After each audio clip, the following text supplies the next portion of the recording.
Mwenyezi Mungu anasema mwenye kuitaka dunia tutampa, lakini kwa kiwango gani tutampa hiyo dunia?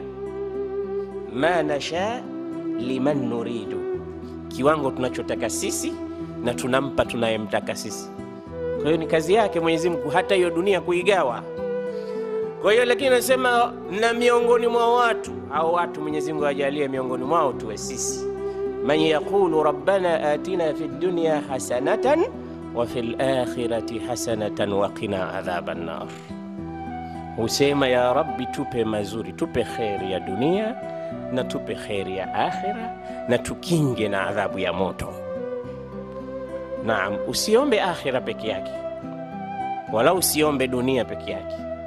Khairukum man akhadha hadhihi wa hadhihi, pakokuwa uko duniani omba vile vile, wala tansa nasibaka min ad-dunya. Hapa duniani kuna sehemu yako kwa sababu uko duniani. Ad-dunya mazra'atul akhirah. Kwa hiyo muombe Mungu akupe cha duniani na umuombe Mungu akupe cha akhira na akukinge na